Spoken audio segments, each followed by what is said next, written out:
బాధ్యత అనేది ప్రతిపక్ష పార్టీగా 1% వాళ్ళు నిర్వహిస్తున్నారా? ఈరోజు కృష్ణా నది జలాల మీద ఏర్పాటు చేసిన కృష్ణా రివర్ మేనేజ్మెంట్ బోర్డ్ 2014 రాష్ట్ర పునర్విభజన చట్టంలో స్పష్టంగా పొందుపరిచినరు. ఆ రోజు నేను కానీ మా ఉత్తమ్ కుమార్ రెడ్డి గారు కానీ లేకపోతే మా కోమటిరెడ్డి వెంకటరెడ్డి గారు కానీ ఇక్కడ ఉన్నోళ్ళం ఎవరం మేము ఎంపీలం కాదు అధ్యక్ష. ఏ రోజు కూడా ఈ పునర్విభజన చట్టం ప్రతి పదం నన్ను అడిగి నేనే రాసి నేనే తీర్చిదిద్దినాను కూడా మేము ఏ రోజు చెప్పుకోలేదు అధ్యక్ష. మేము చెప్పుకోలేదు అధ్యక్ష. ఎవరు అధ్యక్ష ఆ రోజు సభలో సభ్యులు? కల్వకుంట్ల చంద్రశేఖరరావు గారు ఎంపీ.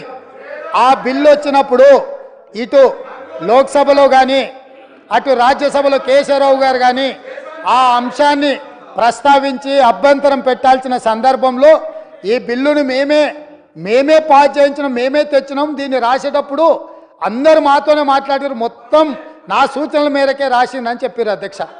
ఆ రోజు రాసింది చంద్రశేఖర్ రావే అయితే అందులో ఒకవేళ లోపం ఉంటే ఆ లోపాలకు బాధ్యులు ఎవరు అధ్యక్ష? ఈనాడు ప్రతిపక్ష నాయకుడు ఆ లోపాలకు బాధ్యుడు కాదా అని నేను మీ ద్వారా అడుగదలుచుకున్న అధ్యక్ష వాళ్ళను. ఈరోజు మీరు 2014 నుంచి 2023 వరకు కృష్ణా రివర్ మేనేజ్మెంట్ బోర్డు సమావేశాలు ఏర్పాటు చేసినప్పుడల్లా ఉమాభారతి గారు మంత్రిగా ఉన్నప్పుడు వారు వెళ్ళిండ్రు, చంద్రశేఖరరావు గారు వెళ్ళిండ్రు, వివిధ సందర్భాలలో వీళ్ళే అధికారికంగా వెళ్ళిండ్రు. ఇంతవరకు నేను మా ఉత్తమ్ కుమార్ రెడ్డి గారు ఏ సమావేశాలకు పిలవలేదు, మేము వెళ్ళలేదు అధ్యక్ష. మేము స్పష్టంగా తెలంగాణ హక్కులను కాపాడడానికి మేము కొట్లాడుతుంటే మా కాళ్ళకు తాళ్ళు పెట్టి కాళ్ళలో కట్టెబెట్టి మమ్మల్ని బోర్ల పడేయాలని వీళ్ళ తాపత్రయం ఏంది అధ్యక్ష?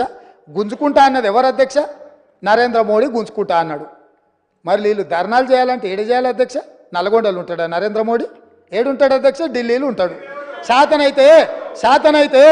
శాతనైతే కల్వకుంట్ల చంద్రశేఖరరావు గారు, తన్నీరు హరీష్ రావు గారు, కల్వకుంట్ల తారక రామారావు గారు ముగ్గురు పోయి జంతర్ మంతర్లో ఆమరణ నిరాదీక్ష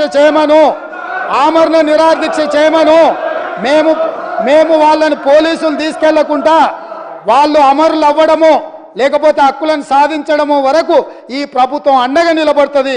వాళ్ళ ముగ్గురిని ఢిల్లీలో నరేంద్ర మోడీ తప్పిదాల మీద దౌర్జన్యం మీద ధర్నా చేయమనుండ్రు కానీ నరేంద్ర మోడీతో కొట్లాడుతున్న మా కాళ్ళలో కట్టబెట్టి బోర్లు పడేస్తే ఎవరు అధ్యక్ష? అదేవిధంగా అధ్యక్ష, ఎన్నికల రోజు పోలింగ్ ఇక్కడ జరుగుతుంటే పక్క రాష్ట్ర ముఖ్యమంత్రి